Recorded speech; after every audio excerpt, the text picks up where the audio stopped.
Hello friends, welcome to my channel. ఇవాళ special వచ్చేసి Kadapa chicken fry అండి. చూస్తున్నారు కదా ఎంత కలర్ఫుల్గా ఉందో. ఈ కలర్ఫుల్ రెసిపీ కోసం మనకు కావాల్సింది కిలో చికెన్ తీసుకున్నానండి. చికెన్ని మంచిగా కడిగేసి ఇప్పుడు ప్యాన్లోకి యాడ్ చేసుకుంటున్నా.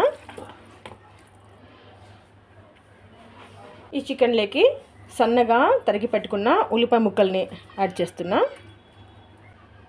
అదేవిధంగా ఉప్పుని కూడా యాడ్ చేసుకుంటున్నా.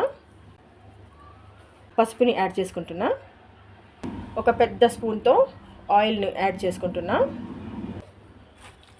ఇదంతా కూడా మంచిగా కలుపుకోవాలి.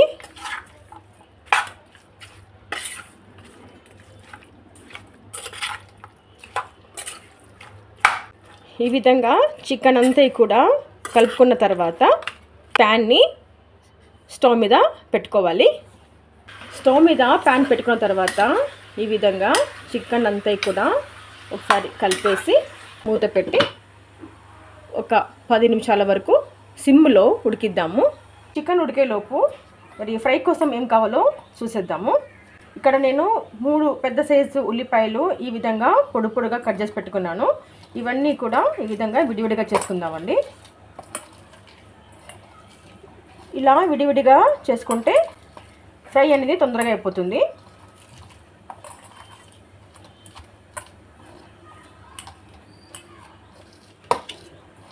ఈ విధంగా కట్ చేసి పెట్టుకున్న ఉల్లిపాయలన్నీ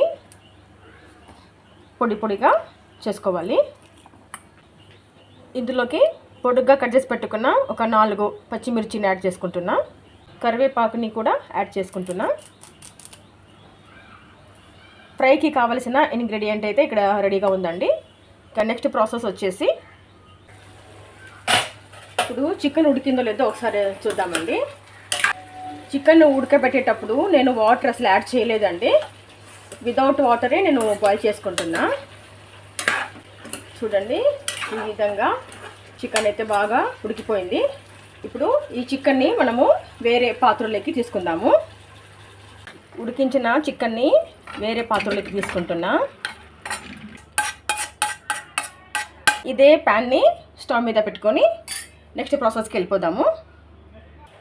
చికెన్ అయితే మంచిగా ఉడికిందండి.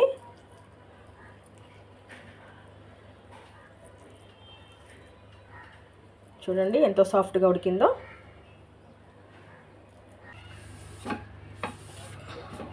ప్యాన్లో ఆల్రెడీ మనము చికెన్ బాయిల్ చేసేటప్పుడు నూనెని యాడ్ చేసుకున్నాం కదా. ఇప్పుడు ఇంకా 2 స్పూన్లు నూనెని యాడ్ చేసుకుందాము.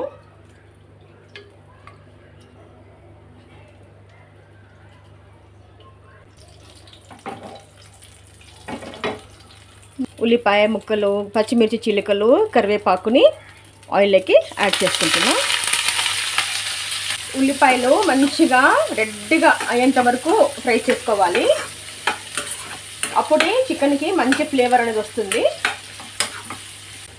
ఉప్పుని యాడ్ చేసుకుందాము. ఉప్పుని యాడ్ చేసుకొని ఫ్రై చేసుకుంటే ఉల్లిపాయలు తొందరగా ఫ్రై అవుతాయి.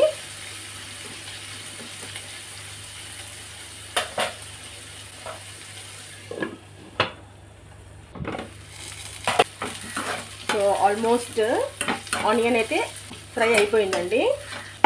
ఇందులోకి అల్లం వెల్లుల్లి పేస్ట్ని యాడ్ చేసుకుందాము. 2 స్పూన్ల వరకు అల్లం వెల్లుల్లి పేస్ట్ని యాడ్ చేసుకుంటున్నా.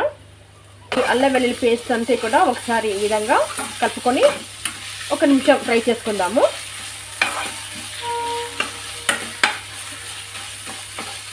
పచ్చి వాసన పోయేంత వరకు ఫ్రై చేసుకోవాలి.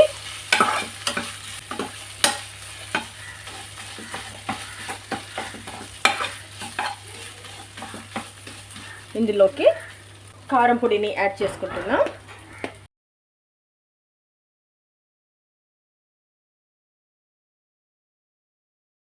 3 స్పూన్ల కారం పొడిని యాడ్ చేసుకున్నా. కారం పొడి కూడా పచ్చివాసన పోయేంత వరకు 1 నిమిషం పాటు ఫ్రై చేసుకోవాలి.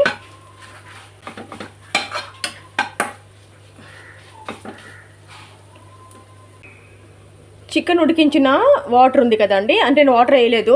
చికెన్ ఉడికించిన ఆయిల్ తీసుకున్నాను. ఆ ఆయిల్లో కొద్దిగా కలర్ని యాడ్ చేసుకుందాము. ఇందులోకి కలర్ని యాడ్ చేసుకున్నానండి. ఈ కలర్ వాటర్ని చికెన్లోకి యాడ్ చేసుకోవాలి. ఇప్పుడు ఇదంతా కూడా మంచిగా కలిసేటట్టుగా 1 నిమిషం పాటు ఫ్రై చేసుకోవాలి.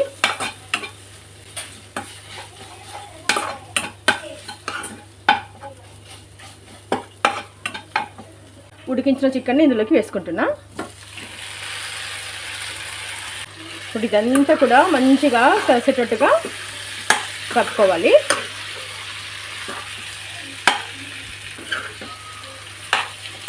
భలే ఉంది కదండి చూడడానికి. చపాతీకైనా పూరీకైనా చాలా బాగుంటుంది. ఇదంతా కూడా మంచిగా మిక్స్ అయ్యేటట్టుగా కలుపుకోవాలి.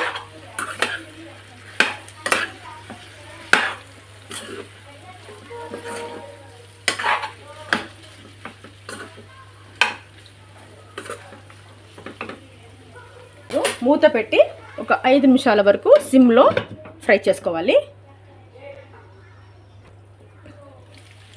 ఫ్రై అయిన తర్వాత గరం మసాలాని యాడ్ చేసుకోవాలి. 2 స్పూన్లు హోమ్ మేడ్ గరం మసాలాని యాడ్ చేసుకుంటున్నాను. ఫ్లేవర్ చాలా బాగుంటుంది హోమ్ మేడ్. నాన్ వెజ్కి హోమ్ మేడ్ మసాలాలే చాలా బాగుంటాయండి. ఫైనల్గా చాప్డ్ కొరియాండర్ని యాడ్ చేసుకుంటున్నా. ఫైనల్గా ఇలా కలిపేసుకొని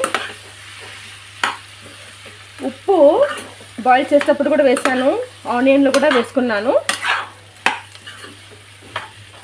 ఇప్పుడు ఒకసారి ఉప్పుని చూసి తక్కువైతే యాడ్ చేసుకోవచ్చు. నేనైతే ఉప్పుని అసలు చూడలేదండి, ఉప్పు సరిపోయిందా లేదా అని కూడా చూడలేదు.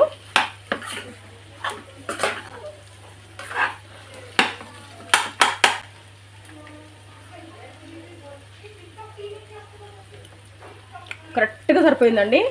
ఉప్పు ఎక్స్ట్రా యాడ్ చేసే అవసరమే రాలేదు నాకు, అంత కరెక్ట్గా సరిపోయింది. చూడండి ఫ్రెండ్స్ ఎంత బాగా వచ్చిందో. కలర్ చూడండి ఎలాగుందో. ఇది ఎడిట్ చేసిన కలర్ కాదండి, న్యాచురల్గానే ఈ విధంగానే ఉంది. ఎందుకంటే మనం ఇందులో ఫుడ్ కలర్ని యాడ్ చేసాం కదా, అందుకే చాలా ఫైన్గా కనిపిస్తుంది. స్ట్రక్చర్ చూడండి ఎలాగుందో. రసంలోకి అయితే ఇది అదిరిపోతుందండి, అంత బాగుంటుంది. చికెన్ పీసెస్ కూడా మంచిగా ఉడికిపోయాయి. నేను గ్యాస్ని ఆఫ్ చేస్తున్నా. చూడండి ఫ్రెండ్స్, కడప చికెన్ ఫ్రై అయితే అదృసండి. మరి ఈ రెసిపీ వేడి వేడి అన్నంలోకి, చపాతీకైనా పూరీకైనా స్టార్టర్లోకైనా ఈ చికెన్ రెసిపీ చాలా చాలా బాగుంటుంది. మరి నా వీడియో కనుక మీకు నచ్చినట్లయితే లైక్ చేయండి, షేర్ చేయండి. థ్యాంక్ యూ అండి.